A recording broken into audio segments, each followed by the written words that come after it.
Bo día a todos e a todas. Hoxe reunimos para celebrar o Día das Letras Galegas, unha data moi importante para Galicia, dedicada á nosa lingua, á nosa cultura e ás persoas que dedicaron a súa vida para engrandecer a literatura galega. Neste ano 2026, a homenaxe é para Begoña Caamaño, a escritora e xornalista que deixou unha fonda pegada na cultura galega contemporánea. Begoña Caamaño naceu en Vigo no ano 1964. Ao longo da súa vida destacou polo seu amor á lingua, pola defensa da igualdade e polo seu compromiso coa cultura. Traballou durante moitos anos na Radio Galega, onde participou en importantes programas culturais e sociais. Co seu traballo e co súa escrita converteuse nunha voz moi respectada dentro da literatura galega. Entre as súas obras destaca especialmente Morgana en Esmello, unha novela inspirada nas lendas do rei Artur e tamén en Merlín e familia, de Álvaro Cunqueiro. Nesta obra, a autora dalle voz a Morgana, unha personaxe que tradicionalmente era presentada como malvada, pero que aquí aparece como unha muller forte, intelixente e humana. A través da súa historia, Begoña Caamaño fala da liberdade, do amor, da identidade e do papel das mulleres na sociedade. A súa obra destaca pola beleza da lingua, pola profundidade das súas reflexións e pola defensa dunha sociedade máis xusta e igualitaria.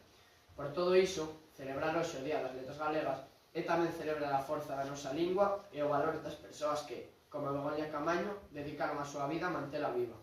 A continuación, Iago e Carlota van a interpretar uns fragmentos das historias de Begoña Caamaño, nos papéis de Merlín e de Morgana, respectivamente.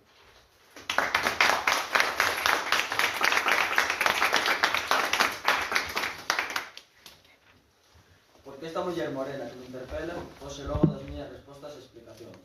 Por que me deixa sempre a soas cos meus remordementos, antes de que eu poda debullar as miñas razóns. Se cadra, é iso o que pretende, é ese o seu xeito de me castigar. Non deixar que me expusa ante ela, non me permitir a súplica nin arrepentimento para non propiciar o perdón así terme para sempre sumido nos remorsos.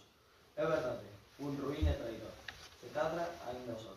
Esta muller que me reclama está no seu dereito de me atormentar. Eu traizoeina como fixen coa súa nai, Graima, como fixen con Viviana, como fixen ata coa pobre Xenebra. Xenebra, a única de todas elas que me permitiu corrixir os meus erros, a única que non me condena pola súa desgraza e que me autorizou a traela comigo a Esmello, onde agora sanda as súas feridas. Será Morgana quen de me arrebatar este último consolo? Logrará que tamén Xenebra comece a me ficar dese xeito, con ese ollar desafiante que transita entre a conmiseración e o desprezo que me obriga a asomarme ao abismo da miña cativeza.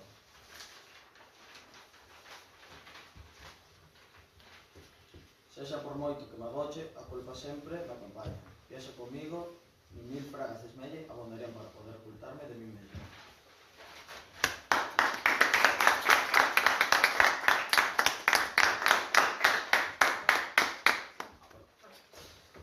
O meu nome é Morgana, Morgana de Cornualles, Morgana de Tintasel, Morgana de Avalón, Morgana de Camelot. Morgana, a filla de Garlois, a irmá do rei, a sabia, a druida, a meiga, a fada, a bruxa, puta. Chamádeme como queirades, tanto ten, son todas a non, son ninguna, que en cada unha destas Morganas e de tantas outras como podedes imaginar, hai parte da miña esencia, pero eu son máis, moito máis do que a súa suma ou o seu conxunto. Eu son Morgana, esta é a miña historia, contada por mí mesma, coa miña voz, a única historia en que me vexo e en que me recoñezo. Por máis que haxa que lembre de outro modo os feitos. Nacín en Tintasel, a data non importa, pois tampouco non importa a miña idade. O lugar sí, o espazo que habitamos sempre nos marca de forma importante. Nacín en Tintasel, un pai e unha nai amantes e que me amaban. O seu amor preservoume, polo menos ao comezo da miña vida, de todo o amargor que me rodeaba. Eran tempos de guerra, mas iso tampouco ten excesiva relevancia. Sempre son tempos de guerra. Os meus, polo menos, foron sempre tempos de guerra.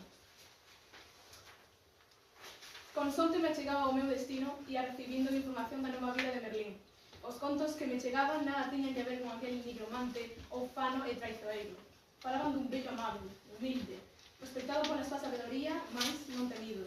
Mesmo semellaba que as xentes daquela outra fisterra céltica se referían a él con máis cariño que reverencia, e que na súa admiración cara ao meigo pesaban ben máis o afecto que o temor.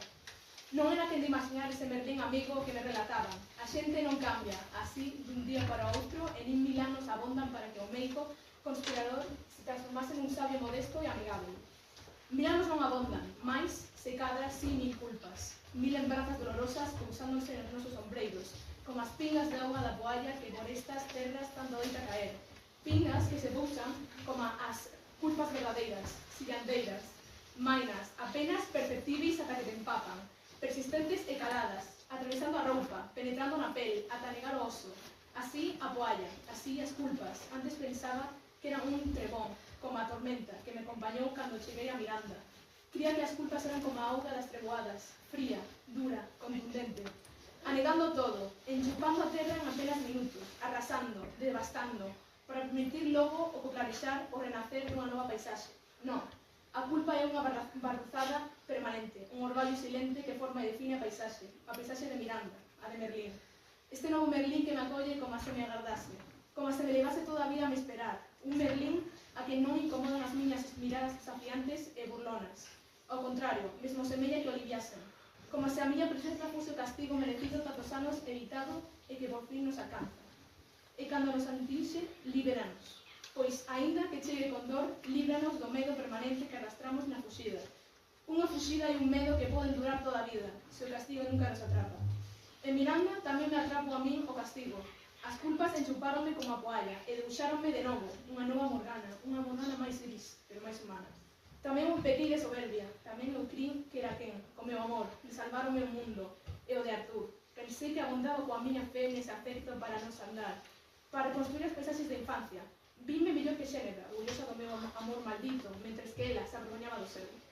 Disposta a defender ese amor contra todos, contra todo, contra o propio amado. Esa é a culpa que levo hoxe nos osos. A miña dorsalxia, pensar que puiden salvar a Artur só con renunciar a ansias medidas de recuperar a infancia. Non son mellor que Viviana, nin que Merlín, iso comprendino aquí. En Miranda, por iso, agora que estou tamén eu empapada pola polla, podo marchar. Non paga pena aloxar a miña estadia en Miranda. Vin a procura de motivos, tentando coñecer as razóns. Agora marcho, porque sei que mil motivos non fan unha razón, e que mil razóns, aínda que poderosas, non dan o dereito. O dereito eu non tiña, tampouco Merlín. Marchar, pois, mover os meus osos reumáticos de culpa, e deixar que Merlín conviva tamén coa súa lumbalxa das entrañas. Marchar. Quizáis a Tintaxel, se cadra a Balón, ou tal vez visitar en el Sinor o meu primo Don Jame. Que máis ten? Todas eras paisaxes desoladas.